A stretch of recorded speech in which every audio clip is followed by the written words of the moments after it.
I've never been to Columbia, Missouri for a football game. Been through there, but never for a game. And it's time to change that. The Once Upon a Saturday tour is headed to Columbia, Missouri this Saturday. Kansas State versus Missouri. Love these kind of matchups. Love them because it doesn't feature a couple of top 5 all-time brand names, but this is what the Once Upon a Saturday tour is all about. Get us into a new location, find us what we hope is a competitive game, and obviously someone wins this thing, and they win a losable game. And this is how Kansas State ended up being a contender last year. They kept winning losable games. And at the preseason, people look at the schedule and they just assume you'll eventually drop some of these and you're not in the picture in November. Well, if you keep winning them, you're in the picture in November, and all of a sudden people are saying, where'd Kansas State come from? Or maybe, where'd Missouri come from? Question for my Missouri brethren. Is this the biggest game to date for Eli Drinkwitz at Missouri? Sure, he's played bigger opponents, but you didn't expect him to beat Georgia. You got a shot here. It's a 4.5-point line right now. K-State favored by 4.5. Eli's got one win against a top 25 team in his tenure at Missouri. You know who that was, by the way? It's a really good trivia question. I don't even know if our South Carolina fans know. It was you when you were ranked last year. So South Carolina 2022, that's the only win against a top 25 team. Here's your shot. Again, this is not Georgia. You're not a 4-touchdown underdog, although you almost beat Georgia last year. This is good, should be a very competitive game. But is Kansas State that team again? Is, I think, the most fair question. So Kansas State wins the Big 12 last year. They go to the Sugar Bowl. You know what I got excited about last week, and it was off everyone's radar? Kansas State played Troy, okay? And they beat Troy soundly, 42-13. Now, that may not mean anything to a lot of you. The line was in the mid-teens, so they covered easily.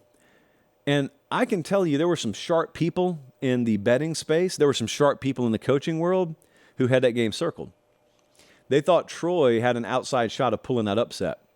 Good team down there, really good coaching staff at Troy. And Kansas State just handled them with a road trip to an SEC venue on deck. Just handled them. And then we get to this game. What I remember about this game last year, this Kansas State-Missouri game, was 40-12 was the final. Kansas State won convincingly. And they limited Luther Burden, that 5-star receiver from Missouri, they limited him to 1 reception for 9 yards. Here's why that's important, because I think he's one of the biggest and most important players in this game. Burden's gone off so far this year. 15 catches, over 200 yards. He has got to have that kind of contribution to this stat sheet Saturday. He's got to be a factor. I don't care how much attention's on him. They got to get him the ball. He is a difference maker, and there usually aren't many of them as talented as him on a football field. Kansas State's better up front than Middle Tennessee State. Now, that's a weird sentence to come out of my mouth, I know. Let me say it again.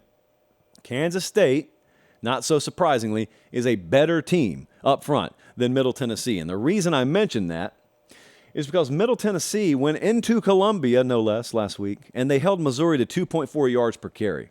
Bad day on the ground for Missouri.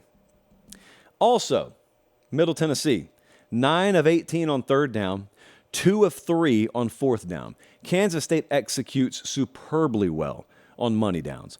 Kansas State is a very disciplined and good team up front. They don't give up a lot on the ground to teams that are equal to them talent-wise. And so I don't think you can count on running the ball down their throat. You're not gonna count on severely out-executing them on third down. If you do, that could swing a game. But here's the other thing that worries me about Missouri. They've got 2 missed field goals already. They've missed an extra point. I'm going to read a quote to you from Missouri head coach Eli Drinkwitz. Kansas State is a team defined by their special teams. So if that's another edge, with that in mind, let's take a look at what the model thinks. The Vegas number is Kansas State minus 4.5. The model's a little bit north of that. The model's up closer to where this line opened, so the model thought that the original number was right. We got Kansas State minus 6.5. This is a week where I think upsets could strike everywhere. This is not a confident pick of mine, by the way. We won't be putting any money on this one. But I learned my lesson last year. You'll remember, if you followed the Every Given Saturday tour last year, we had a week where we were going to watch Oklahoma State and Kansas State. The spread was 1.5. Adrian Martinez is not playing, so Kansas State's going with their backup quarterback. We're there, and they proceeded to run away and hide from Oklahoma State. And I said to myself, self, don't you pick against them again.